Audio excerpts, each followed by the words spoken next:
네, 안녕하십니까. 이번 시간은 부부관계에서 세 번째, 사랑의 세 가지 선택에 대해서 이야기하고자 합니다. 이것은 이제 의식의 구조를 빌려서 세 가지로 구분을 한번 해봤습니다. 의식의 구조라는 것은 내가 알아차린다는 것이죠. 그래서 우리가 깨서 활동하는 것은 의식적 활동이겠죠.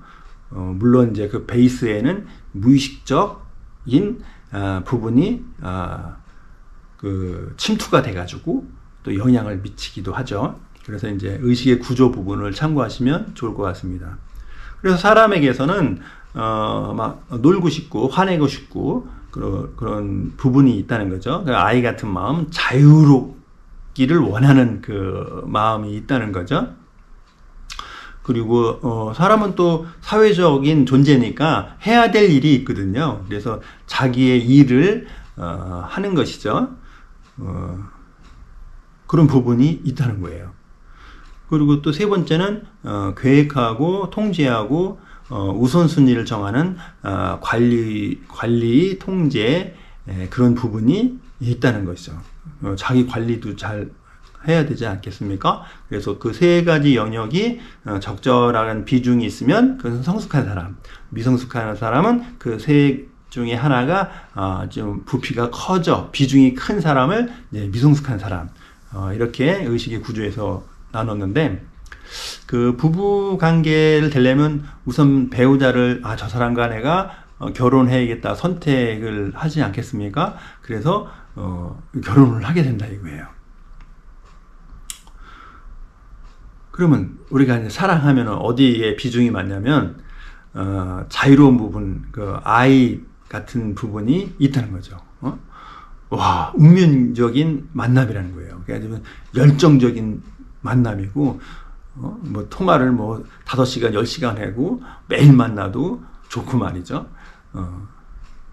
그것을 우리가 사랑이라고 좀 생각하는 부분이 있거든요. 그게 아니다라는 것을, 그것만이 다 사랑이 아니라는 것을 이 시간에 말하고자 하는 것이죠. 그래서 열정적인 사랑이 있다는 거예요. 그래서 모든 사람이 열정적인 사랑이기를 원하죠. 완전 나의 스타일, 나의 이상형이라는 거죠. 그게 운명적인 만남이라는 거죠. 그래서 상대방을 이상화시킨다는 거예요. 어떤 이상화냐? 사람은 누구나 다 이상주의적인 생각이나 감정이 있지 않습니까? 한도 끝도 없죠. 상대방을 그렇게 바라본다는 거예요. 그런데 현실은 그렇지 않죠? 그러니까 어떻게 돼요? 모순이 된다는 거예요. 모순.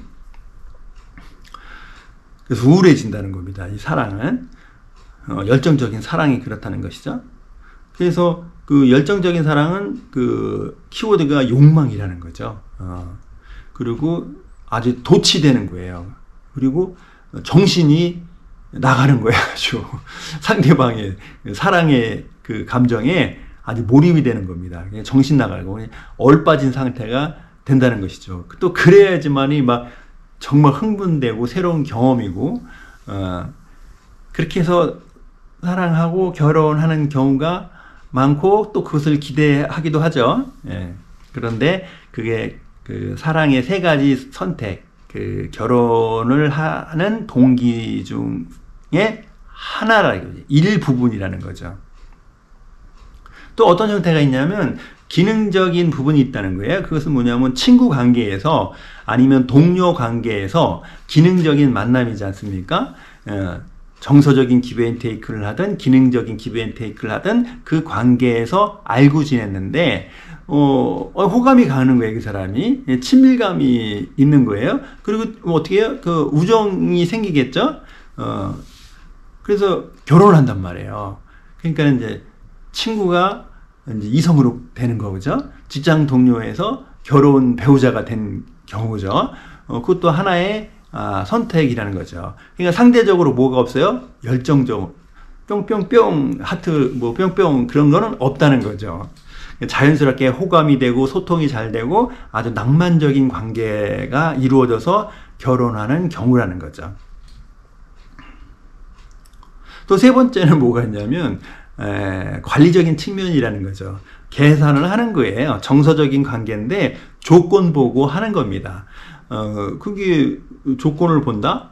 뭐 여자는 남자의 뭐 돈이나 재력이나, 그렇죠? 뭐 지식이나 뭐 그런 걸 보겠죠. 보통은 이제 돈이겠죠. 이제 남자는 여자가 나이가 어리기를 원하죠. 그래서 그 두 조건이 충족이 돼서 아주 친밀한 관계, 부부관계, 결혼을 하게 되는 경우라는 거죠. 그러니까 완전히 이건 조건적인 만남이었고, 그게 사랑을 선택한 거죠. 결혼을 하겠다. 이 사람과 배우자를 하고 결혼 생활을 하겠다 하고 조건을 보고 선택하는 경우죠. 보통은 이제 뭐 방송이나 이제 문학 작품에서는 이제 안 좋게 표현을 하죠. 그런데 이 부분도 결혼을 하는 이유 중에 큰 요소라는 거예요. 3분의 1을 차지한다는 거예요.